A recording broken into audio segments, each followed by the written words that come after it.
Hello, everyone. I'm Hans Engel from the Directors Guild of Canada. Welcome to our 16th episode of DGC Masterclass via Zoom.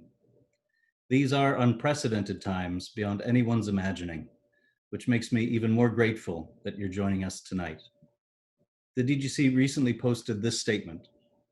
The DGC is an organization that is strengthened by the talents and passion of diverse creatives and crew. We stand together in solidarity with the Black community and all those who still face discrimination and hate to fight for a society free of systemic racism. Black Lives Matter. The DGC prides itself on being the place where the creative community comes together to celebrate and discuss the work.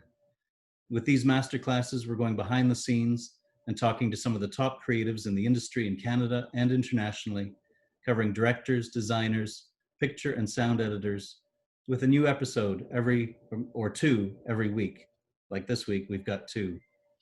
You'll receive a new invitation with a specific link to tune in, and I'm also putting the links on my Instagram. So far, we've had Emmy-winning director Jean-Marc Vallée, Emmy-winning editor Kelly Dixon, Oscar-winning designers David and Sandy Wasco, a special event with brilliant Indigenous filmmaker Jeff Barnaby, 2-time Oscar-nominated doc filmmaker Faraz Fayyad, 2-time Oscar-winning sound editor Karen Baker-Landers, Oscar and Palme d'Or nominee Adam Agoyan, Oscar-nominated designers KK Baird and Patrice Vermette, maverick filmmaker Bruce McDonald, Oscar-nominated director, writer, producer, and actor Sarah Pauly, groundbreaking director Clement Virgo in conversation with Cameron Bailey, history-making 2019 Academy Award-winning production designer Hannah Beekler, prolific director and actor Helen Shaver, and Oscar-winning legendary Star Wars picture editor Paul Hirsch. All those can be found on the DGC National and DGC Ontario YouTube channels. Tonight, I'm very pleased to introduce our guests. Both have equally impressive careers. Our moderator is a true multi-hyphenate with an equally impressive career as a director, actor, and writer, and a long history in the Toronto theater, film, and television scene.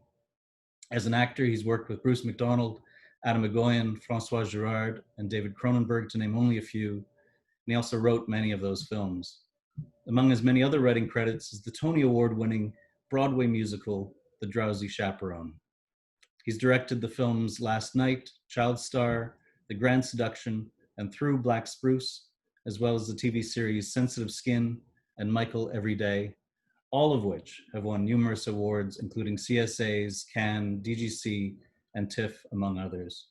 And in 2016, he received the Order of Canada.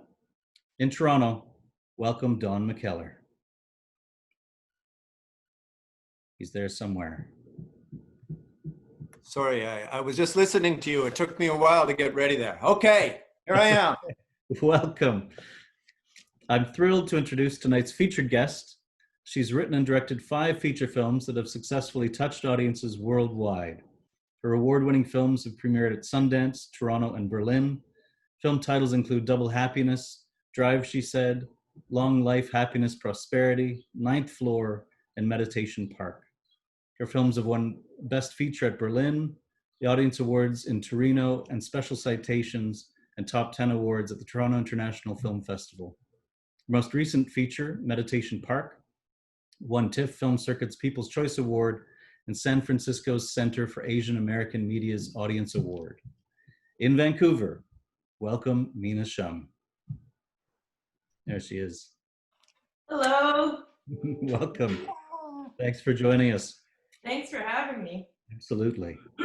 Now, before I turn it over to Mina and Dawn, I'd like to point out to our viewers the Q&A button at the bottom of your screen. Toggle your mouse over the bottom of your screen and you'll see Q&A.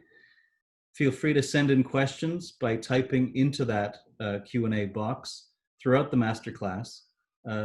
They will try to get to as many questions as they can, but may not get to all of them. But feel free to type in anything you like there.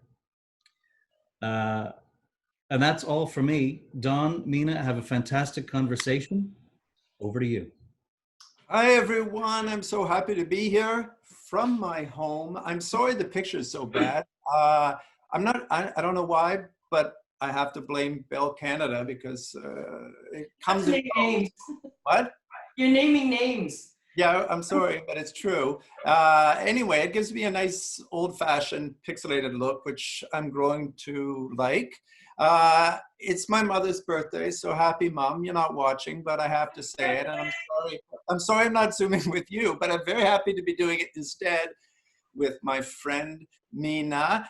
Hans, I was wondering when he was going through the list of everyone, he was giving everyone all these adjectives, and I was waiting. What's he going to say for Mina? Is she going to be award-winning, brilliant, funny? She's all of those things, but you're also my friend. And normally I would have seen you, not some point sooner than we have, because we're stuck here. So this is really why I'm doing this. So I have a chance to talk to you. I haven't prepared at all. All that I'm doing is going to talk to you like a friend in front of these people. Hopefully they're out there. They are. So how are you doing? First of all, how are you doing? How have you been surviving lockdown? I'm incredibly adaptable. I think film makes us adaptable. Yeah. I mean, I don't know. So we haven't checked in. So this is happening. Don and I are checking in right now.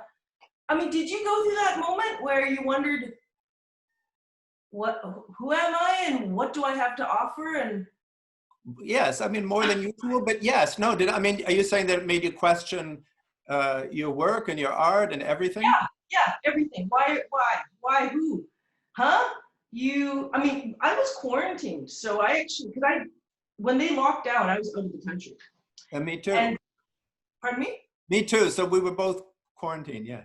Oh yeah. So it's at one point I was saying to people, like, because then suddenly all your meetings became Zoom meetings, and I was saying to people, I've been walking the yard, like it's a prison, like, well, and I do meditate, so it's like I do walking meditation even, but it also can be also walking the yard. You know what I mean? Like you can't go anywhere. There is a meditative thing. It definitely does make you think. What have you been thinking about? What does it make you question particularly about? Does it make you question your choice, your career choice, the efficacy of film, the future of film? Well, it's interesting because I haven't told you what I've been doing. Okay. Oh, okay. So yeah, this like we're about to come out of quarantine. It's day 12, and I get this email. So I am like I'm supposed to be in Toronto shooting right now. I'm not, obviously. Directing some television, and then we would have hung out, Yes. But 12 days into quarantine, I get this email from Ingrid Benninger, and she's a producer filmmaker out of Toronto. She wanted to get 9 filmmakers all together, women to make films, an isolation film. Ingrid, she's right on the case. It's so good, and the whole thing was. She wanted it to be like us to string our films together. So there was a Zoom conversation about what we've been thinking about. I thought I was going to go in this one direction because I was like, well, first I was terrified. I was like, what can you make right now that means anything at all? What were the rules? Well, you can't get a crew, right? No. I mean, I had my friend. I had a crew, but one at the time in my garage. You could have a crew, like just your husband or your wife, like that kind of thing. So, but really, it was like whatever means you have right now. Right. And so it could have been your phone. It could have been a camera. That's right. And did it have to be in your house, or were they anywhere? And it could be found footage, which is for me what unlocked. That's interesting. Yeah. Because I've been saying to friends, like, what do you all the footage you have in your house, like you, Don, all the footage you have, and all the stuff, what are we going to do with it, right? And I've been sort of saying that to my filmmaker friends before COVID. Yeah. And then suddenly it became, because this counts. What's happening right now counts. All of it counts. Yes. What we're thinking about, what we're practicing, and I was like, well, what can I offer? And I wanted to give people, I wanted to write what I needed. I wanted to make the medicine we needed right now. Right. but also adhere to my own practice of narrative, right? Like I could have easily made a docu-memoir with my family. Right. This is what I'm doing. This is how we're contacting each other. Yeah, or whatever. Like because I've already that's a the memoir is something I hold dear to me and I love, and so immediately I thought I was going to do a memoir. Like a diary film kind of thing. Like what? A diary film? Yeah, like a diary film. Yeah, well, you turn the camera on yourself, right? Right. And then I realized, no, I want to do something harder than that. Yeah. And it's what we talk about, making a problem. You and I have this conversation. We like to make these story problems and we try to solve them. Yeah, well, this is a problem. This is a problem, yeah, that we can't shoot with anyone. And so then I remembered I had this footage from sets that I'd shot from my last picture. Yeah, where I had done, it was scene 2 in Meditation Park, which never got into the movie. Scene 2 was just these tableaus of the city and loneliness. Nobody in it, right? Yeah. Well, by the way, for those of you who don't know, I was acting in that film, Meditation Park, Mina's last film. Yes. So I have some intimate knowledge. Yes. Go ahead. But you nor anyone else was in any of those scenes in scene 2. Oh, that's good, because I was going to ask for payment. Anyway, I kept that footage because clearly I wanted to do something. And then maybe the day we're out of quarantine, I took a walk. I thought I was going to do a memoir film with my family and Zoom and everything, Yeah. I took a walk and this thing happened in the park near my house. And that's what is the movie. And it's another park film. It's another park film. But I'm really pleased at the inquiry and just like the idea that you're not going to tell us what happened in the park. No, you're going to see the movie. But I thought of you, Don, a lot because I was like, oh my God, it's that thing we talk about of making it like it's almost like making a problem because I didn't know how to serve. I was just like, how can I help right now? What can I do? Yes. And what do I need? Right? Too. What am I thinking about? There's Nick Cave said, write what you need. The musician Nick Cave, and that's one of the other things I sometimes think about is like if you write what you need, I think one thing that's clear is that it's become clear, even more clear the last couple of months, is we need a lot. The society does, and we do individually too. You mean in terms of stories or everything? Well, yeah, that too. Right. No, I mean, this has been a very interesting test case, sort of petri dish for the creative process. You can't help but think. And of course, the world and the state of the world can't help but inform you. And your work has always been informed by your life, but not directly. I mean, it's usually not exactly autobiographical. So what did it make you think about the creative process, if anything? Doing this film. It's just a short film, is it? How long is it? Obviously. It's a short film, it's 5 minutes. It made me go, one can practice their craft in absolutely limited terms. Right. Don't tell a film that. No. Like no one would watch a 90-minute movie with no one in it. I don't think so. But I pulled a little magic trick off in this. And it's directing, it's writing. We shot the scene that happened twice. We shot it once, we didn't quite get it, it got edited into, this is a 5-minute movie. Yeah. Because you're trying to tell a story. You're trying to tell a story visually. Yeah. With no one there, but seeing points of view. Right? Yeah. So it's, she says and then he says, well, there's nothing there. So so we didn't quite nail it the first time. So that was kind of exciting, like we didn't. What are you saying there were actors? I'm still curious about. No. It's my voice reading a script. Exterior part day. Our hero doesn't know how she feels. Okay. She meets a patient. I'm going to get this film out of you, even if you try. Yeah. No. It is about our times. You will see it. It's called Without You, and there's no one in it, and it's a narrative practice movie. I'm really proud of it. I mean, it's definitely artistic. There's no one in it. It's not standard narrative by any means, but I was able to sort of just think about filmmaking like we always think about filmmaking. Right. I mean, definitely one of the things that comes up in this lockdown and in this pandemic is this idea that the camera is a distancing object in itself, and that it requires distance from what you're observing, but also, of course, it's a connecting tool. So, I mean, this whole idea of distance is something that I've been thinking about a lot. Our distance and being brought together by the camera, or? Yes. You know, I haven't thought of the camera so much as that tool, and cinema so much as a device for that, but it is. It is, yeah, yeah. Did it make you think, one of the things about this situation now is that there's been this sort of crisis of leadership, I think it's safe to say. It's at least certainly, you know, in America and, well, many, many places. And did it make you reconsider the idea of directing and leading a crew and what it means to be in charge?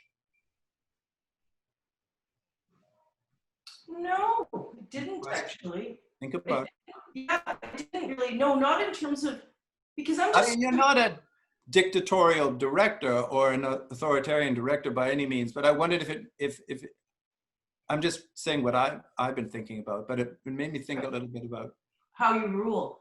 how I Yeah, yeah. It's certainly something that, it's just a practice I've always had in terms of the way I am. What is your philosophy of leadership? I've been the craft service person. I've been the PA that gets overlooked because I don't look like the right person, or not given my moment, or being, you know, I've been asked as a director. I've been stopped and walking back to set, and they go, "Excuse me, ma'am, they're shooting something right here. You can't go in there." You can't go in there." It's like, I'm the director, and I'm not gonna fire you because I'm a nice person. Like, right? Like I have been in the very smallest position, so I treat people as if they're trying to serve a story. But at the same time, there's no, I can say this having acted, there's no question of your authority. There's no, I mean, Yeah. and I have seen that, you know, on other sets, but there's no struggle. So how do you maintain that position? I'm serving the story. Whatever it is that brought me to be the person to lead this crew, that's what I'm serving. And I think it's just your confidence in taking that initiative that sort of gives you that authority, or is it giving over the authority to this authority? I do think of it as the action of to serve. It's Right. really weird. I know we're directors, and totally I show up with my shot list and Right. That's everything and my time sorted and all of that, right? That's interesting.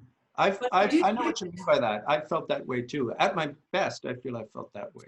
Right, yeah. Like, if nothing else, I mean, you're serving the whole vision, you're bringing the team together, but it's, to me, the magic on when you're standing there on set with the actors, and you lead, that you're there to bring them into whatever that unknown moment is that's so magical, you know? Right. Like that. Isn't it a contradiction that you're serving the story that usually you wrote? Yeah, but at some point, it's not yours anymore. The idea is not yours anymore, I don't think. At some point, it becomes this other. We've talked about that, how we kind of initiate this sort of schizophrenic view on our own work sometimes, because, you know, when we're working on our own scripts and our own stories, how it's possible to distance yourself in a healthy way. See, I'm back to distance. Yeah. I think you need to. I mean, for me, when I'm writing, I'm fighting like hell to get that story right. And then once we're there, I'm directing it, and it's a different hat. And you need that objectivity. You do, yeah. We have some questions, but I'm just going to continue a little. I have to ask you a little bit about Black Lives Matter and the current situation with regard to race. I think it's important, especially in Canada, not to view it as a binary issue. And that's something it's always been, you know, very present in your work. And I think it's also important in these times to remember that some people like you have been doing work on this subject for a very, very long time. I wonder how you think the current situation corresponds to how it was when you started, and if those questions were even questions about representation and about diversity were even in your mind. I also want to know if you resent this question. Do you resent the fact that this is always going to be a question for the next while? No, because I feel like in some ways the fact that I'm sitting here, that I'm sitting here, means that the narrative is changing. Right. Ways, well, what do you mean? But you've been doing this for a long time. Yes, I have. Yeah. So what's changed? Well, I think people realize they can't act like that. I think it's as simple as that. Like what? I mean, you cannot. It is not honorable to treat people badly based on the way they look, what you perceive, your judgment of them. I think that's not good. I think in general, like that. But do you think that that's changed over? I mean, that realization. I mean, that's. Yeah, you're not allowed to just blatantly do that now. but I mean, are you saying there was more of that when you started? Oh yeah, for sure. I don't think about it. It does never stop. I mean, you must have thought about it. I don't. I mean, I just want to make work, right? So I would not let it get me down. But I would fight the fight. I just do the work because I couldn't change the world only through maybe because of the stories. Can you think of specific examples that you're talking about, or did it motivate you to work harder, or to change your approach, or as a reaction to offensive approaches? It made me dig deep. In terms of having resilience to keep standing up again. I mean, I don't know why I didn't get into film school 3 times. You mean you applied 3 times and you didn't get in? I applied 3 times and didn't get in. Really? No, it may be because I was a weird punk rock chick and I sent my application in as cut out letters in a magazine. Please let me into your film school. Like maybe that was a bit weird. Like a ransom note? Yeah, I did. Well, I would have gone for that if I was picking you. I mean, it was so arty. It was so 90s arty, Right. I don't know. Like a zine application. Yeah, I did. Cool. Yeah. It didn't work. So, but like I don't know. I remember when I was 6. You mean you don't know if there was a overt prejudice in the selection program because you can't know, I guess. You can't know, but I'm just saying, no, not being encountered. It's that thing of if you don't see it, you can't be it. Right. Right. So the fact that someone thinks I'm crossing the street when it's clear that I'm probably I'm walking like the director. I don't know. Right.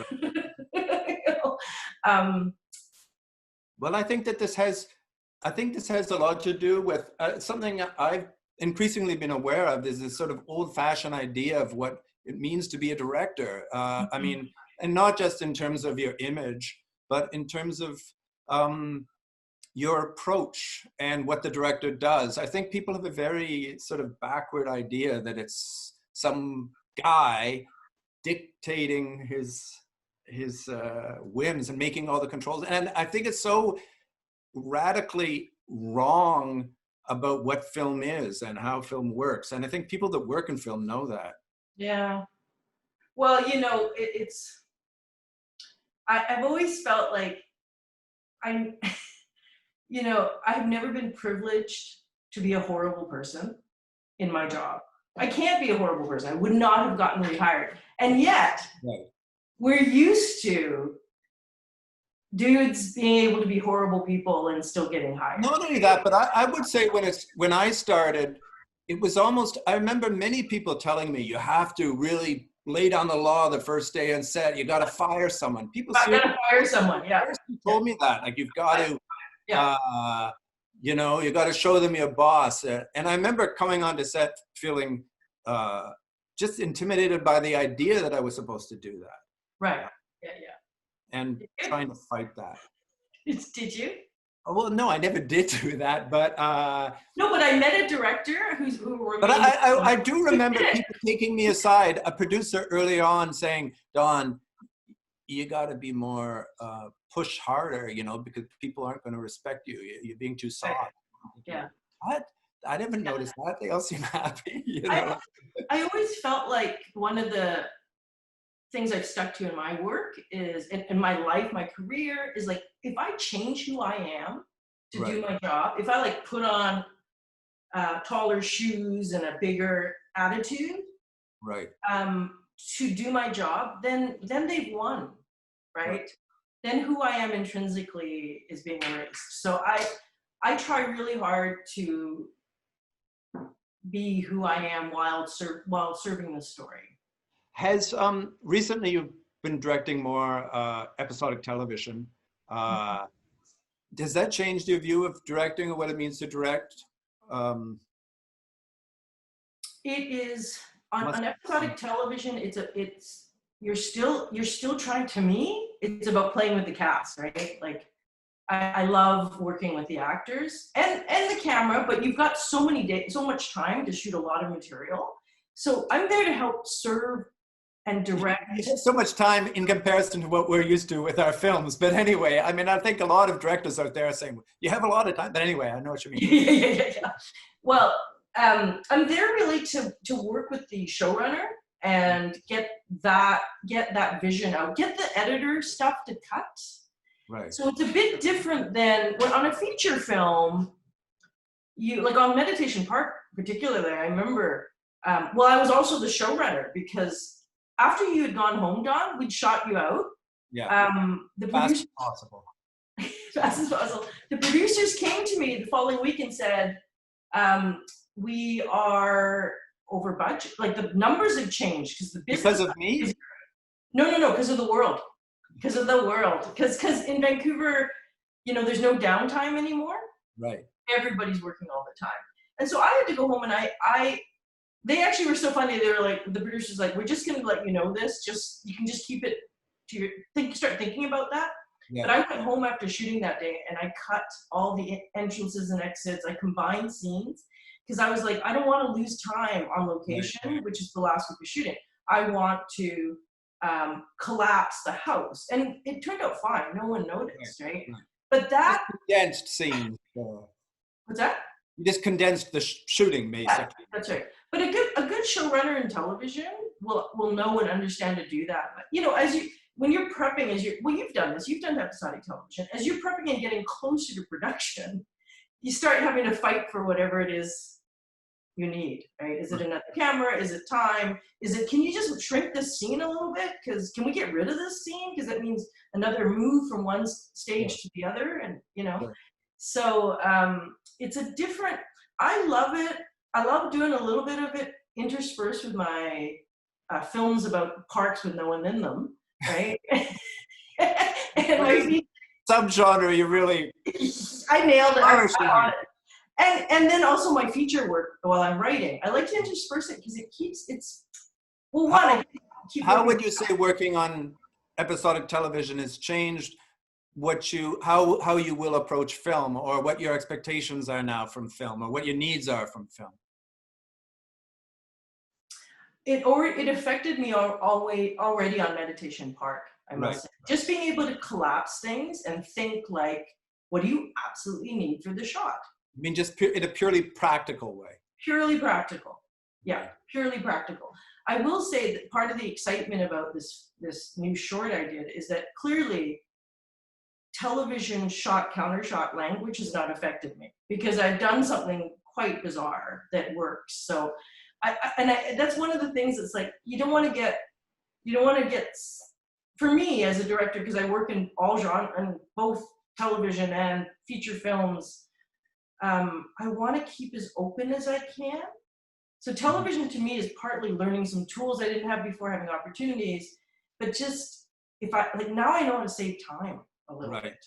You know, like working on television and that shot counter shot language is going to make you react against it, and for your film you will have a kind of perverse avoidance. I mean, I say that because I do know some directors who've responded from television that way. I'm not like that. No. I'm accept everything.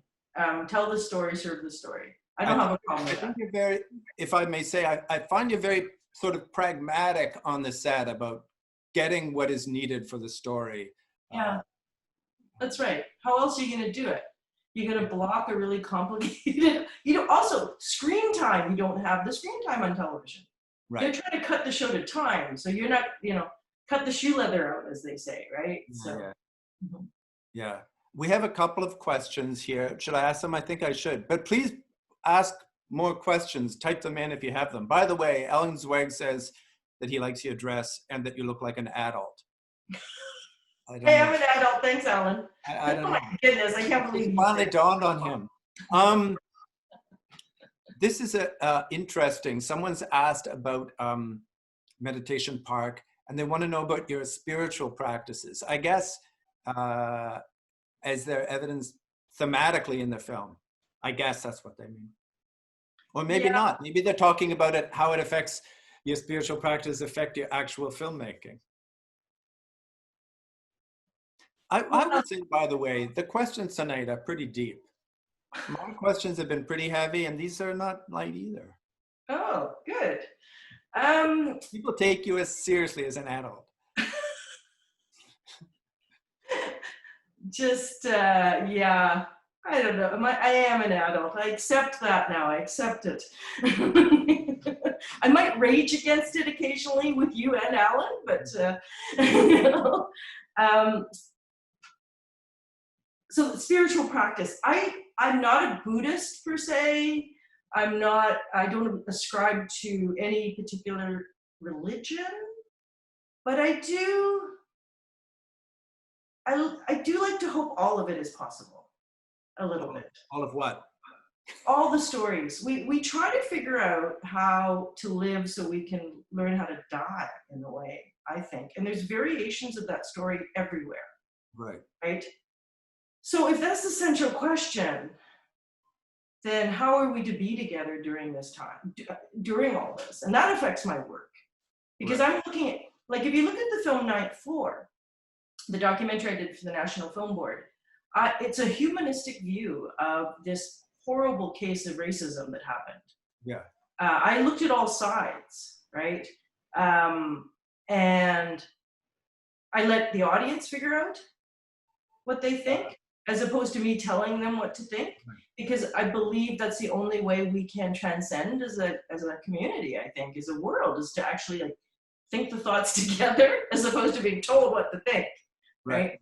Like I find this time very interesting in terms of trying to flatten the curve and all that, because it's like you're actually have agency in something. Yes. That counts. Yes. So. But you're right. There's a definitely I would say a pressure to be dogmatic these days. It's certainly in documentaries, and that film, which is a great film, by the way, and I encourage people to see it, especially if they want to examine sort of race issues in Canada. I can't think of many films that directly address that. But anyway, it is very humane and not dogmatic. Mm-hmm. I mean, I would say that's true for all your work in a way. Even if there is a sense, it is that your work is sort of moving towards enlightenment. Usually, that's personified on a personal level. Yes, that's right. Yeah, I think that's that you nailed it when you said they're searching for enlightenment, because and the enemy is often themselves, right? In terms of antagonists, that's what I'm most interested in. Yeah. It's not only the external stakes, but it's the internal stakes that really kind of make me go, oh, and what's this about? I mean, all your films are sort of about liberation in that way. Yeah. Sometimes in a very small way. Yeah. Where do you think where did that come from personally, do you think? I mean, it's pretty striking in that it's consistent throughout your work. I mean, I haven't seen your very first shorts, but it seems to be. Yeah, I think because if my therapist was going to tell you this story, he'd say it has to do with my being being immigrants to a new country and being labeled and put. My parents are telling me I got to be one way. The world is telling me I got to be another. It was a lot of. I was looking. I wanted to defy all those labels. I mean, I still do. you know that, right? Right. Sure. So that I think that's one of the reasons that I love the liberation story. I love as a person growing into art.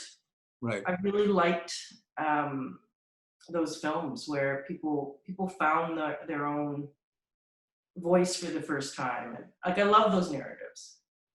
How do you think that coincided with the sort of Canadian film project, if you think there was such a thing, when you started, and how has that evolved? What's the Canadian film project? I'm asking you if you felt, first of all, there was such a thing when you started. That is to say, whether you felt a kinship with a kind of movement who were doing similar things, who were approaching, or not. I mean, I know you were fairly isolated out there in Vancouver. Yeah, I mean, the thing, I guess, Anne-Marie Fleming was here making movies. John Poser did The Grocer's Wife. Yeah, sure. Bruce Sweeney was making work. Lynn was making. I mean, but I was one of the first. What's that? I feel like some of those were after you, but anyway. Yeah, some of them were after you. That's right. But Grocer's Wife, certainly, I was the assistant director. You know, Bruce Sweeney was the boom operator. Like, there's all these. That's a very sort of significant seminal film as a BC film, I think. It was, yeah. Went to Cannes. Often forgotten. Black and White, and what's that? Often forgotten now. Often forgotten, yeah. So, but I was part of Cineworks, which is the co-op here, which is like your Lyft in Toronto. We have these, in Canada, we have film cooperatives where if you're making art, you can get subsidized gear and a facility to say your art or your whatever it is. So it's wonderful. So I was part of that, and I met a bunch of filmmakers there too. Sure. So for sure, I felt like I was part of. But it wasn't an East Coast thing. It was like, I didn't know anybody until I made Double Happiness. Did I meet everybody from that scene, you know? It's interesting you say that about the co-ops, because people often, younger filmmakers always say the film sort of industry in Canada seemed more cohesive when you were starting. And I do think that's true. But one of the reasons is because people had to come together just to get equipment, because we couldn't afford it. And now, of course, people connect online, but it doesn't have that sort of physical necessity of being together and using people's equipment. That's just a statement of mine. No, it's true. It's true. Although when I did this movie that I just did, my 5-minute epic actorless movie, it was me and my film school buddy, Greg Middleton, doing it together. And it felt... we connected again with something that it's that film co-op thing. Yeah. It actually was like, you're talking about making the medicine. Like, he actually looked at me while we were doing this shot that was kind of hard. He looked at me and he goes, I forgot we're in a pandemic for a second. Right. And I was like, that's the gift. That is the gift. For a second. That's all we can all hope for. If you can do that, he's a good collaborator.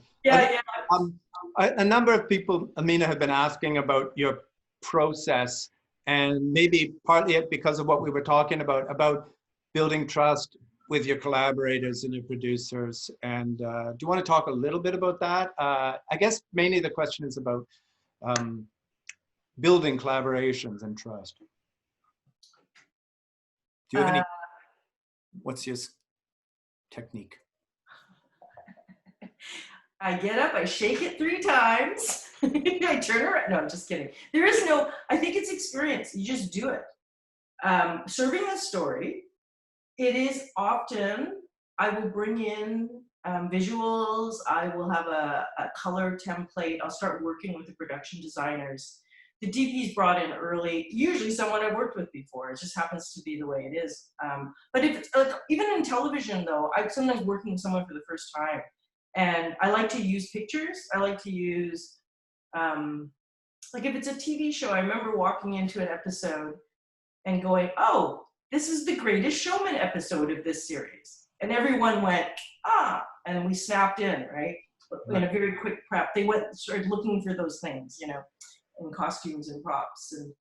And so I like to use visuals. There's hangout time. There's talking about feelings. Mhm. A lot of talking about feelings. I know that at least in our case, there was sort of some improvisations and things with the actors. Is that common or? It is in my own work, and if I can facilitate that kind of magic for a second. But what I mean, by the way, is improvisation in rehearsals, not on Yeah. the. Yeah. Oh yeah, I do that. Actually, if I can, I like to rehearse. I mean, clearly I don't need to rehearse with some long-standing shows that I've been doing, but still, even having a sense of play on the set is very important, because I want people to feel safe when they're working. Like I had one on a show recently, on a television show I directed. The guest star wasn't hitting the way you go bump at the end of the line to end the scene. Wasn't buttoning it. They were just not. He couldn't nail it. And the lead, and I worked him through I don't know how many, and just by surprising him and trying different techniques to get it right. But we created a safe space for him. We never went, oh my, it was just like, yeah, it's 19, whatever. Don't look at the takes. Yeah. You'll get it. I was like, you'll get it. You'll get, okay. And then it's like, as soon as he did it, the lead and I looked at it, I was like, we got it, right? I will say that it's true that actors really trust you and feel comfortable to a sort of remarkable degree, based on my experience. How do you establish that, do you think? I mean, it's sort of an intangible thing. Yeah, I highly revere the actor's job. Even though we just made a film without any actors. But anyway. Just to show how sad it is. No choice. Just to show how hard it is. It was really hard. By the way, someone just asked what that film is called. It's called, well, the feature is called 1-9. 1-9? Yeah, in letters. 1-9. Yeah. Because it's one film by 9 filmmakers. Right? Oh. And it's COVID-19. Oh. Yeah. Yeah. Oh, yeah. What was I saying? Oh yeah, so I think because I studied theater, because I was a theater kid, it was only accessible to me because of elementary school. But as soon as it was accessible to me that we could tell stories in dramatic form and by actors acting, I just knew this is what I wanted. So I've studied it, and I feel like in some ways you can write the words. Directors have to be screenwriters to know how not a literally film goes. right. No, not literally, but just in terms of having a sense to be able to know how a story goes. But to me, when you're doing something that's the thing I chase is that you're there, you're working, and something unexpected between the 3 of you just dials in, or the 5 of you, or the 2 of you, 1 of you, nobody. It just hits, and that is allowing for process. Like I did a show called October Faction for Netflix. I saw you during that time, and one of the things I did was I shot the middle block of the first season, or 7-8. There was 10 episodes. I shot 7-8, and because we had a big through line that was coming in with a new actor, I asked if we could have a rehearsal. And it was just have a what? Sorry. A rehearsal. Oh, okay. Yeah. Okay. A rehearsal, which in television you don't rehearse on Sundays. You just don't rehearse on Sundays. But we did. And we played little stupid games, and we did little improvs that were sort of to build foundation for what was going to happen. But we never read the script, kind of like what we did on Men Carter. And oh boy, when we were standing in the cold in Cambridge at 3 a.m. shooting that big scene, that came to play. And I could see it. It was just elevated. Everybody, they just locked in, and it was like, I mean, it was freezing. It was snowing, but we all had it because we'd been working towards that. So I do love working with actors. I mean, sometimes on television you have to steal those rehearsals, but it's always a bad resource of money not to pay for rehearsals or to avoid rehearsals. You can save so much time just by getting it working in advance. That's right. And people feeling they have the time to explore so they can really lock in for themselves, as opposed to unstressed being on set, you know? Yeah, exactly. Especially for actors that aren't comfortable. I will say, by the way, that having talked to you after you're doing this episodic television, and I'm just saying this to get you more work, I've never known anyone who is more committed to that work in a creative way. You're not at all jaded about it. You don't at all seem like you're just doing a job. Yeah. I have to like the story. I mean, maybe because you came to it sort of late and you'd already made quite a few films and you didn't feel like I should be making movies, you know. Well, because I still do both, right? The practice is like I like being able to practice. I like being able to I work with the showrunner Peter Mitchell, Frankie Drake and Murdoch Mysteries, and he and I, we'd never met before, and they took a chance on me, and we see eye to eye on most things. It's pretty great. Like I really appreciate him so it's a pleasure going to work when he's so clear. On a television show, I want someone really clear because it's not my show. Yeah. When it's my movie, I'm really clear. You know what I mean? But so when it's a really good, strong showrunner and they know the ins and outs of production, it can be right. It can be fun. And when you have that resource, it's always good to use it. It makes you look good if you're asking smart questions to the showrunner about what's going on. Yeah. I'm not very good at doing things dialed in, so I like phoned in, like just phoned in, you know. So I don't do tons of it. Like I don't take all the jobs. But don't you feel that you invest so much that it might take away from your feature work or prevent you from, you know, doing your own thing? That is the balance. Yeah. Yeah. Yeah. How do you draw that line, or do you? Well, it's so funny because I actually wanted my schedule to shift this year, and now it has. It sure has. I'm taking advantage of it. Like it's been a busy time in my head, in this room. What do you mean? You mean it's been reorganizing your? Well, no, just writing. Like I'm just. You're writing. What are you doing? Yeah. Oh yeah. Yeah, right.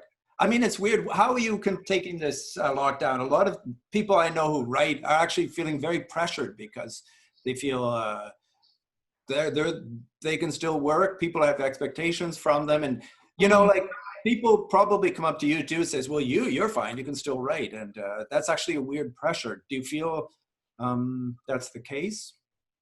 It's all self-imposed. Yeah. It really is for me. I mean, it is my medicine, right? I would write, if all record, like serious, and I'd said this out loud, so this is a weird version of this right now, this pandemic, but that if all recordable media was gone, I would be making plays at the bus stop. Like I've said that to people before, you know, it's like, because I come from a theater background. I come from like, let's do the zoo story on a bench outside, you know? I'd like to see that. Yeah, right. Yeah. So it's. Are you looking forward to getting back after this pandemic, to getting back shooting? I mean, I assume you are, but do you think the restrictions and the new protocols are going to make it more difficult? I'm actually asking someone's question, Kevin Dory. He's asking about short shooting schedules being the norm, and he's anxious about what it's going to be like after pandemic, and what do they think it's going to be difficult? I'm hoping, because of the companies I work for, that we will have that all sorted out. I have confidence that they won't ask me to go back. Very optimistic of you. What's that? That's very optimistic. Yeah, well, it's going to be freaky. Going getting groceries is freaky, right? I I do think, like, I do a lot of talking up close with the actor, right? So that I might tell Yannick something, but the guest star doesn't hear what I'm saying to him, right? So that we're doing, so how do you do that? Right? Don't make me yell at people. Well, you have to text people maybe. What? Oh, okay. Oh, please. Or Hitchcock in the limo, right? Shooting from far away. Distance again, like, you know. I'm not looking forward to that. No. I think one thing that I can say to all the directors watching, and I know there's a lot of directors watching, is I hope that at least with these new protocols and this new pandemic, it makes us all as directors demand more time. We're going to need more time, and we have to really fight for that now, because now it's not even a luxury. It's absolutely essential. Yeah, there's talk of, what I'm hearing is, you know, they want you to shoot it in 10 hours now. That's what I heard yesterday. And I was just like, you know what? Call me when you guys have it sorted out, because they will. Everybody will sort it out. I'm just gonna. I hope. Yeah, they will. They will. In the meantime, because I have things in development. I just keep writing, because I can't really solve the problem of how to make sets safe. In fact, it's really funny. My sister is a biogeneticist, and she is actually involved in these conversations with Netflix about how to. Like, it's so weird. It's like she goes, maybe I'll see you on set one day, and I'm like, that'd be hilarious. She's working on that. I don't need to work on that. I just need to keep coming up with stories to keep the fight going. You know, to keep. What kind of stories do you think will be most interesting going forward? I'm saying Jason L's question, but I don't know if he's talking about you personally or as a result of this pandemic, or let me know. I always think about, like, what would I go see? What do you want to see? I keep talking to writers and directors saying, oh, I think everyone's going to want light comedies, or I think everyone's going to want scary horror films. What do you? Well, I think it's escapism.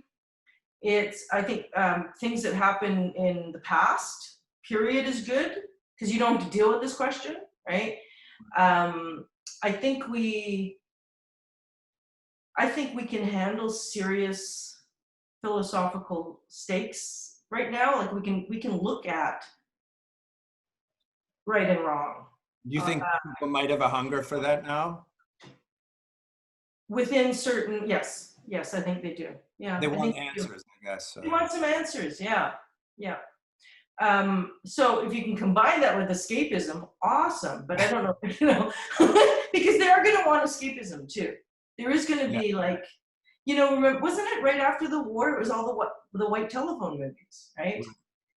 Yeah, but right. But also film noir and things like that. Like, what is your instinct of what? I mean, I know you're actually writing something, so presumably, or like, what is coming naturally to you? What kind of story? You don't say exactly, but a big sweeping tearjerker romance. I think really? I think people need love and catharsis. Yeah. People need love. People need love. Yeah. So that's really one of the things. And I am doing a period piece about an 80s case of Japanese internment that really happened. Oh, really? Yeah, it's called. That's something you've been working on for a while? Yeah. So we're just, like, in the next month, our first draft will be done. I'm co-writing it with Dennis Boone, and I optioned. This, yeah, right. Yeah. I told you about this story. It's in the 80s. A bunch of diverse lawyers led by Japanese American women retried the case of. Where was this taking place? In the U.S. Right. In the U.S. Yeah, but I've subsequently become friends. They took the internment. They prosecutor, right? Like who did they take it to? Sue. They went back to the courts to say, you guys made a decision about internment under wrongful auspices. You were misinformed. Right, right. And we have evidence now of the misinformation. That's So great. these guys, they planned this thing for 5 years, Right. this case, and they won. I mean, and then they didn't. Like it's a story that, like, up until recently, these same people challenged the execution order, right, in the U.S. So Yeah, right. it's certainly an American law story, but it happens everywhere. And the person whose case that I'm focusing on, Gordon Hiramayashi, he was a professor at University of Edmonton, and the father of a Buto dancer here in Vancouver that I know, that Dennis and I know. So there was this connection. Visuals. Yeah, it's cool, right? Anyway, so that could be very entertaining because it's just entertaining. It's not entertaining. It's a terribly grave story that's, you know. Well, no, there's something. But it could be. Courtroom dramas are always entertaining to some degree. Yeah. And to learn about history and There's how. a natural suspense, and which is entertaining. That's right. Yeah.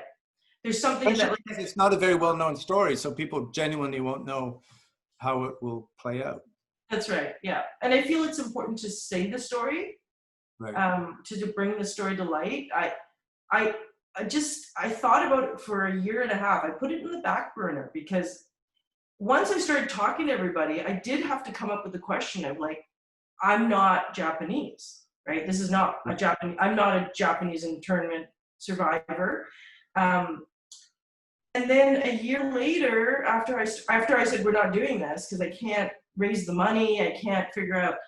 I got an envelope from Telefilm, and I decided to. I just thought, if not, I don't. What do you mean you couldn't raise the money? You'd had a script out there. You were trying to raise money? No, just pitching it to people. Oh, I see. Pitching it to people. People weren't interested in that?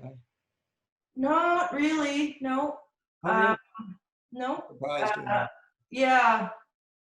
It's a big story, right? It's a big budget movie. That's good. That's a positive in a way, isn't it? I don't know. I think so. There's not immediate movie star roles. Right. As opposed to doing a mystery with a policeman or something. That's you know what I mean? Uh, But I decided to put it into development because I felt it was important to share the story. And now we have all these consultants from the community who are, I mean, once I get the cast in, I plan to honor the story. And so it was very important to get it right. And the writing has taken a while because we spoke to every single member of the law team to get the story at all the angles. But it's 100% drama, right?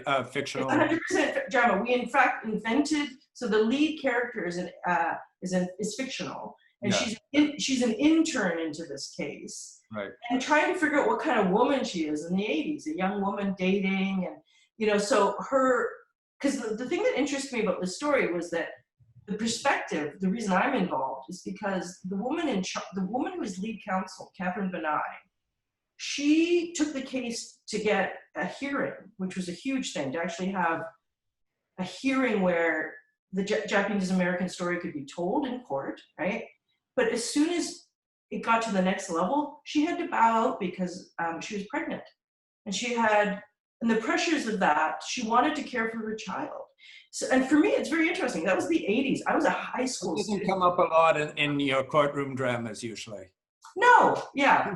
But also I don't see courtroom dramas where the women are the lead counsel. Women of color are the lead counsel, right? Either way. Yeah, so I found that was to me the core sort of philosophical question. The reason I was like, I have to tell this story, partly because of everything, but also because these women and the 80s, and we're still wondering, and who are we? And what is, you know, when you talk about Me Too, can you talk about, you have to talk about all of it.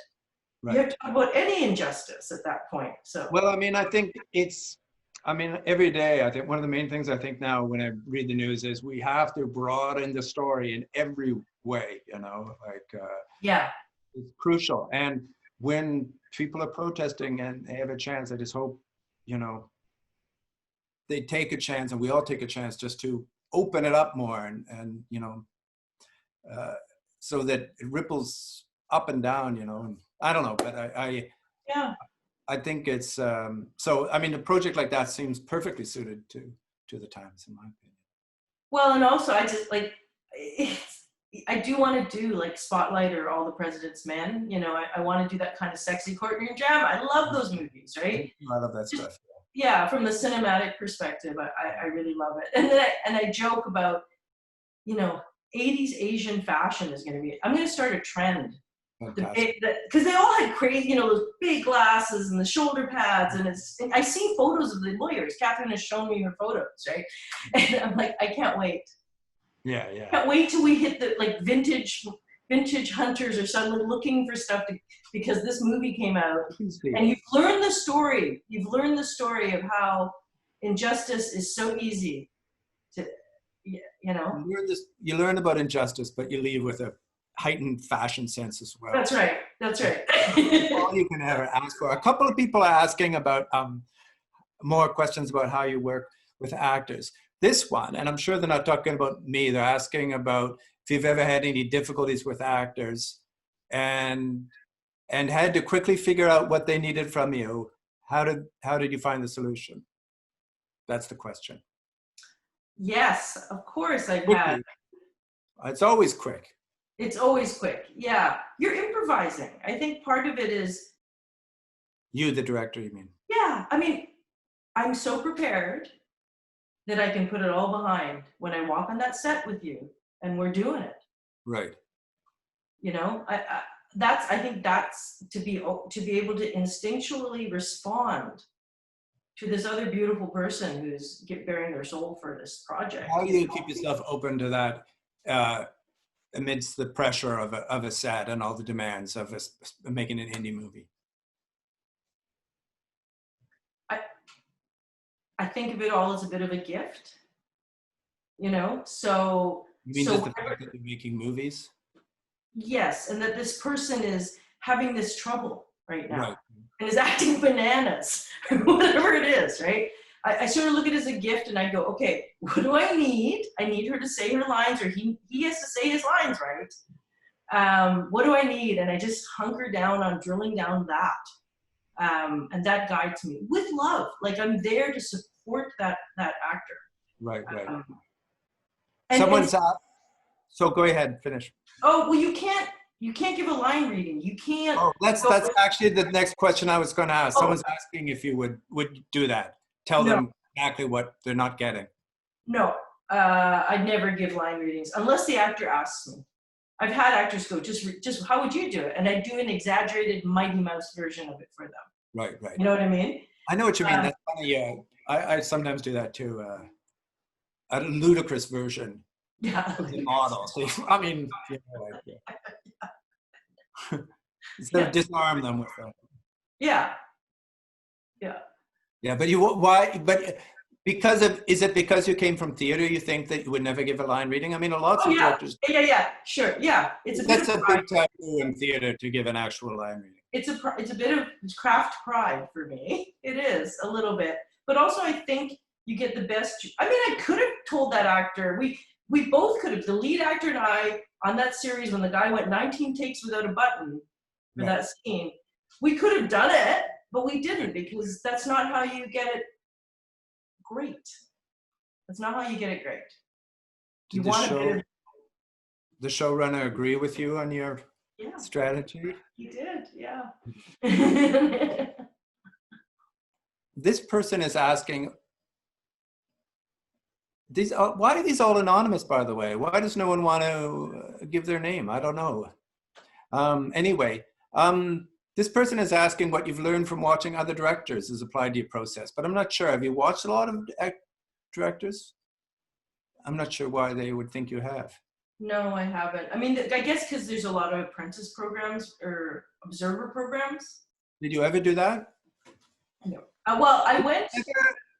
Observe a director. It's like watching paint dry. You know what they do up there? We talked about this. I don't like it. A director observer, even someone watching you. Director observer. I don't, because to me, I'm trying to make magic between me and the crew and the cast. And if you don't, you can come be the third AD trainee. Like, I don't mind if you've got a job and you want to observe me as much as you want.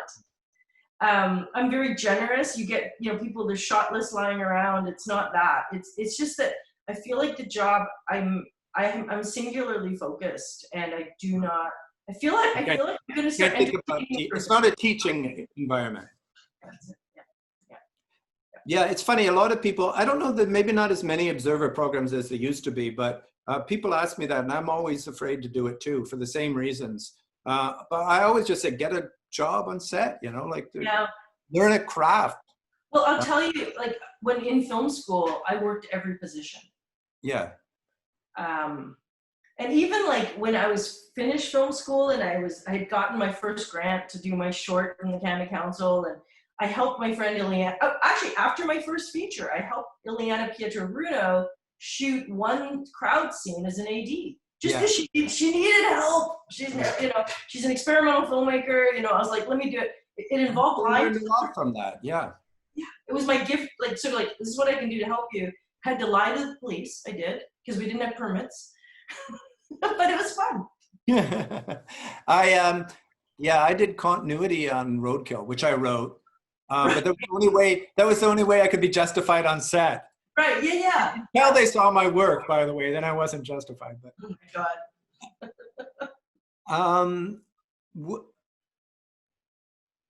God. Here's something completely off. They're talking. This is a question about that Japanese internment story.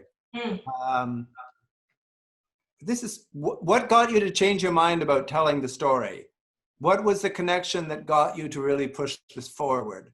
This is Karen Dantas. What does she mean, changed your mind? Oh, I guess when you were saying you didn't want to do it. Oh, because I couldn't. I think you kind of asked that. Yeah, I couldn't let it go. No one was going to tell this story this way. And I really felt like I hit on something.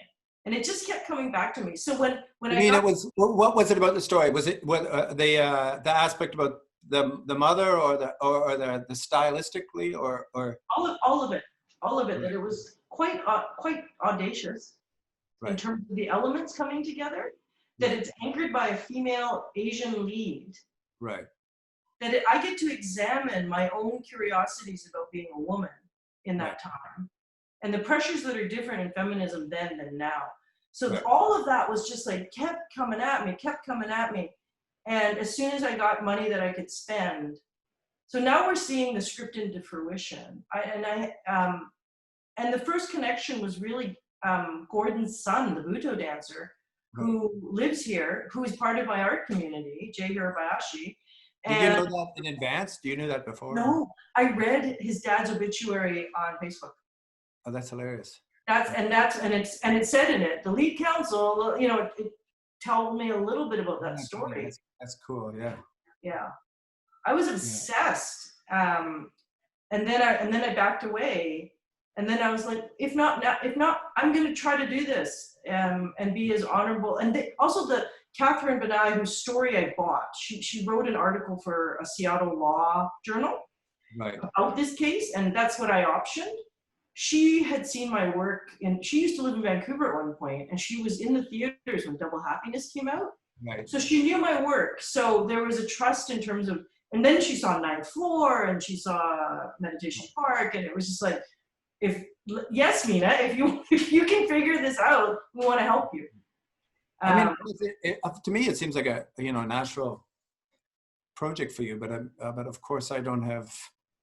I'm not inside your head. I know we all have questions, like when it's appropriate for us. Yeah, I just felt like had to have a real deep think about it, and I did, and so I really feel like I can't be more aligned with what's happening right now than to tell this story. Absolutely, it's a direct action in a weird way.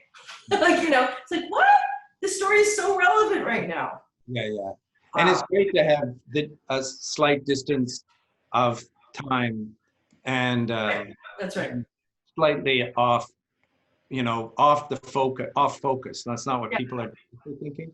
That's and I often think about through my life, because of course I was around and working when that case was happening, and thinking, or in any ways, not, over the course of my life, I've thought how we make assumptions, for instance, about, well, like when I started, for instance, I thought very clearly that women were going to be working more in film, and that we were well on our way to diversifying film and solving that problem. And then not only did that not happen, but actually sort of stepped back over the course of my life, I feel. I think it's really important to sort of not just be stuck in the moment, but to follow these lineages and realize that there's been hard work for a long time in these themes. Yeah. The resistance has been going for a long time. Yeah. We just forget. But it's also important to know that you can be pushed back too. It's not a natural progress. Nothing happens naturally. Yeah. Well, how do you change thought? Right? Yeah, it takes time.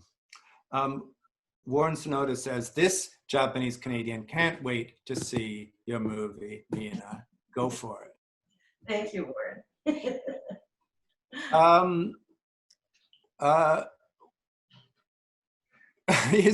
This is, I don't know if this is the same, this is funny. I don't know if this is the same person who asked the initial question, but this person asks, can you explain why it's such a taboo to give a line reading? Sometimes it might be the easiest thing.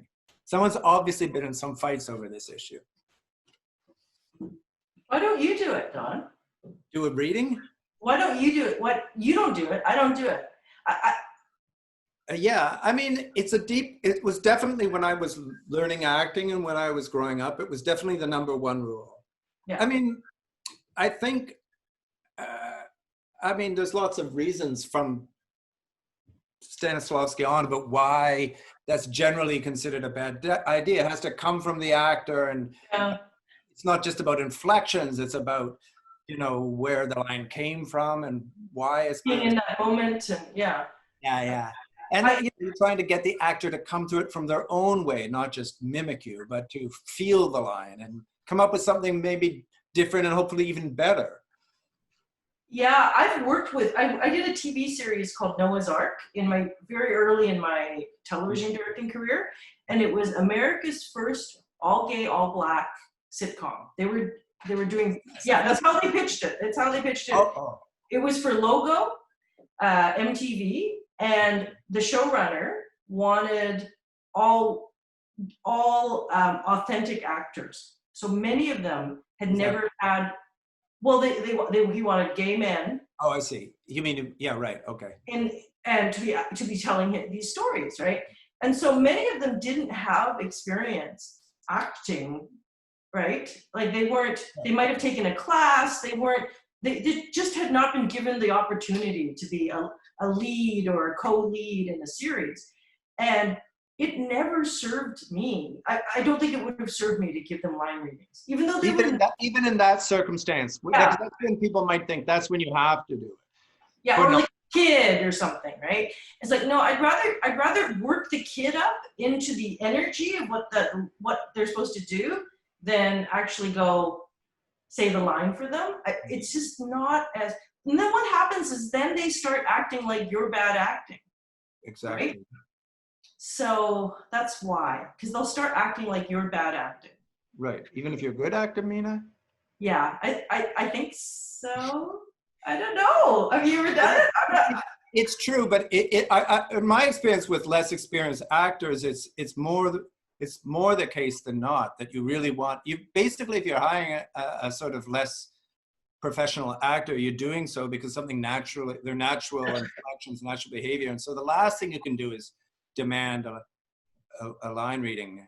It sort of defeats the whole purpose. And I know you've worked with quite a few over the years, sort of not, I don't know what the correct term is, but not super experienced. Less experienced actor. Yeah. And it's really, you're looking for the authentic. Yeah. Anything else is, especially, the worst is when the person thinks they can act. Yeah. And then they're acting for you, and then you give them a line reading, and then it's over. There's nothing, we're not capturing anything real at that point. Yeah.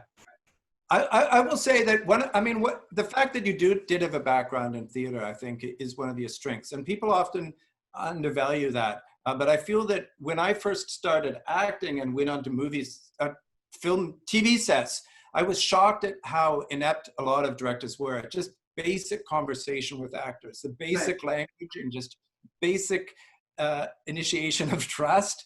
And I think it's gotten better over the years, but I think that that's something, I would encourage all directors to really, think about acting and talk to actors. If not go to acting class, at least really dig into that. Yeah, it's important. They're your strongest tool. It's kind of like if you know something, if you want to know about lenses and shots, then you should also know about. Yeah, that's it. There are a lot of directors, of course, hide behind the lenses. Someone is saying that we're neglecting, this is Majda, saying that we're neglecting the post process. Would you want to talk about how you work with an editor and what types of conversations you have? Well, in my own work, editing is often where you're seeing the shape of your film. And it's scary and you want to barf after the first cut. But you're shaping it in the editing suite for the journey of the movie suddenly. It's not the script anymore. It takes on a different life because you're stringing the images together. But that's a very close relationship. You're sort of writing, like in Ninth Floor, you're writing actually, with the documentary, you're writing in the editing suite. So right. That's huge. That's huge. I do think about when I write a script or if I'm directing something, I often think about sound design and music. As you're writing, you mean? As I'm writing, yeah. Yeah, in fact, all that Do you stick with it? Do you stick with those ideas? Yeah, often. Yeah, they're sort of stitched in. No, but lots has happened since the writing to that. Yeah. But often, like, the initial reason I wanted that composer or I wanted that sound designer, that's still there. Right. Like the first thing, I don't know, have I told you this? That the first person I showed the script to, other than Sandra of Med Park, was Craig Berkey, our sound designer. Did I tell you this? Because I really wanted to work with the sound designer. I had found out. What was it specifically that you were looking at? I think that's great. I think it's great to think of post elements in the writing, even if you don't follow through on them, to think about this music and the sound. It can really help you. Yeah. But what was it about sound design? I think that would surprise most people. Oh, because she's in Meditation Park, she's in her house alone a lot. I'm not going to be scoring the heck out of that going, here come the trumpets, right? I'm going to want the sound of loneliness. What is the sound of loneliness? The trains. The train. Old train whistle. Just the rumbling, and so I found out that Craig Berkey, who is the sound designer for Tree of Life and Hana and Darkest Hour, major deal, is a Port Coquitlam born Vancouverite. Come on. Someone told me that, yeah. So I wrote him a note through the post house here, and then he knew my work. So I just showed up at the house and I said, will you read the script? Because the silent disco scene in the movie, in Meditation Park, that's a huge, there's a scene in the movie where the lead characters put on headphones in a silent disco and the outside environment is doing industrial waterfront noises. We're in a park, and what we're hearing here is music, and that they play with these headphones. It's a 6-year-old Chinese lady who's never been in a silent disco before, discovering the beauty of that, and your character connecting with her, right? I must say, you see some spectacular dancing in that scene too, if I may say so myself. Yes, yes, I love it. But that's Not only did you have sound design as one of your initial inspirations, but also it was sort of the sounds of loneliness and emptiness that were the sounds you were hearing. It's pretty fascinating. Yeah. Someone's asking directly what inspired that movie. What made you want to? Where did it come from? Meditation Park. There was a slew of. This question is from Gumby Lives, by the way. It's great. Gumby. Great to have Gumby online. It came from there. I was looking for. I wanted to write something small that I could do and get an intimate story.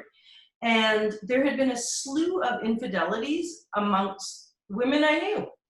Right. Amongst your friends? Amongst family and friends, both. And then one day my mother said to me in the car, I had my child and my nieces and nephews in the car. We're all going to the beach.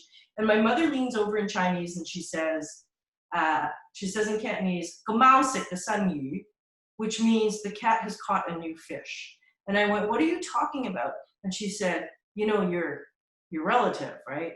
Her husband is stepping out on her." And I'm driving and we're going like, and the whole movie just came to me. That's what did it.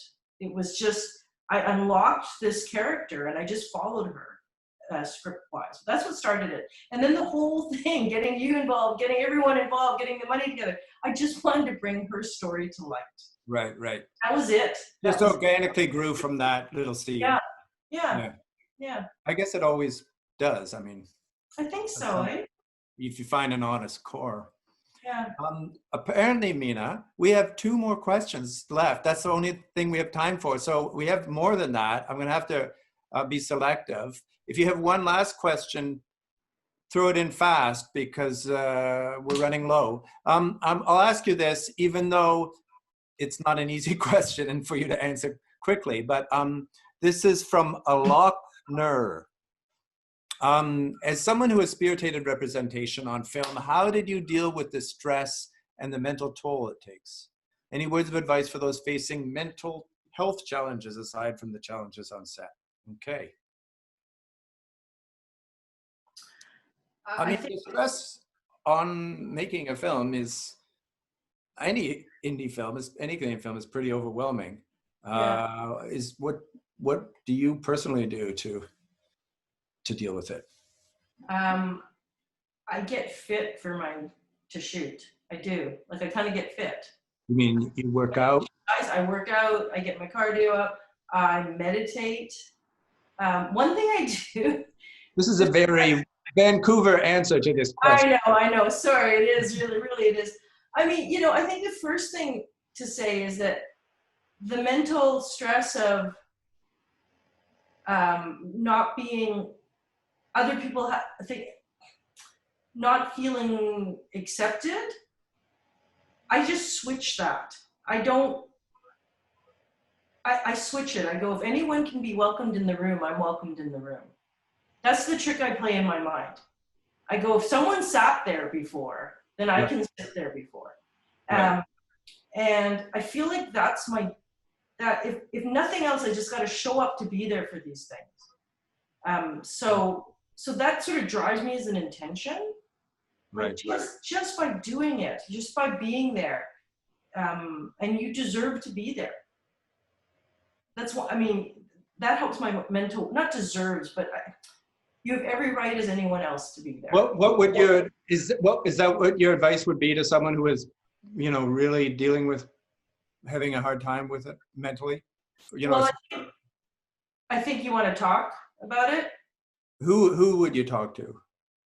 I talk about it in my work. That's what I do. But I write in a journal that is encoded so that no one can, that is my complete, like somebody I just can say everything to, right? Yeah.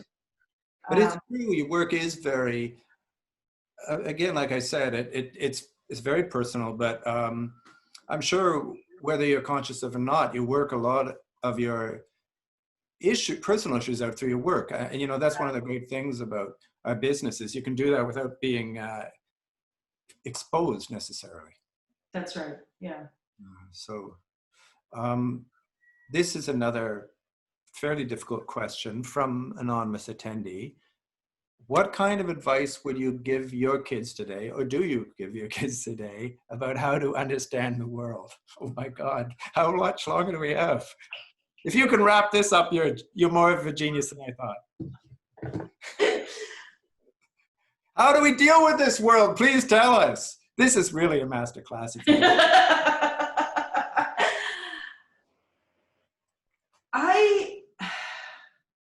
Here we are. Here we are. It's as simple as that. You said you weren't a Buddhist.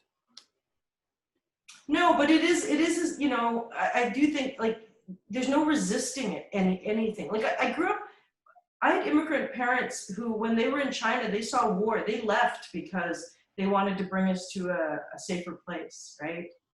So we have had hardships I don't have to dig deep in my lineage to go, severe tragedies, right? And their philosophy was always, my mother's philosophy, my father's philosophy was well, it's a bit, this too shall pass. Everything changes all the time. So here we are. And I do, one of the things I've been thinking about lately is just, and it's in my film, it's want what you have. Want what you have. Because that can fuel and feed you. So that's, I mean, that's my philosophy with my kid is kind of, you know, just, we talk about things very, he's 13 and I don't try to couch too much. Mm-hmm. I don't want him to know that you know, we don't deep dive into true evil all day long, but we talk about. You don't have to dig too deep. You don't have to dig too deep. So here we are, and it's where we go from here, and what you do, and what your intention is as you do it, and you know, and we're in lockdown, and that's kind of weird. Yeah. It's interesting you said that about, you know, your family's legacy, because your films are also, that's the other big theme, is they're all about family in a way, and not always in a direct way, but it seems to be central to your work. And do you feel that that sort of, that strength of your family's resistance is something that you've been trying to articulate? Oh yeah, I think so. Yeah, that's sort of, I think if I was, like, now that you say it, I go, of course, it's like, you know, the attitudes of the heroes are the attitudes of my parents in a way. right? That's interesting. I mean, it seems sort of obvious, but Yeah, I know, but I never thought of that. It's like, you know, too close to it. Well, they should be very proud then. I think they're all right, you know? They still don't understand how it all works and the choices I make, as yours don't. That's just fine. That's fine. I think that's it. I believe I'm supposed to pass you back to Hans. Thank you so much. This was really fun. Yeah, I love it. I'm sorry we couldn't answer all the questions, but thank you for being there anyway. Yeah, thanks everyone. That's great. Thanks, Don. I hope Mina, to we're see so looking forward to all your new projects you've been talking about, including your little installment in the what's it called again? 1-9. 1-9, right? Yeah. Thanks a lot, Mina. I hope to see you very soon in person. Yes, me too. In a couple of months, I hope. Yeah. Mina and Don, thank you so very much for that really generous and candid conversation. That was fantastic. Thank you. And to the audience, please join us Thursday night for our masterclass with groundbreaking award-winning director, actor, and writer Casey Lemons in conversation with award-winning rising star DGC director Dawn Wilkinson. It continues to be a great ride, and we hope it's providing some relief, entertainment, and inspiration in these incredibly challenging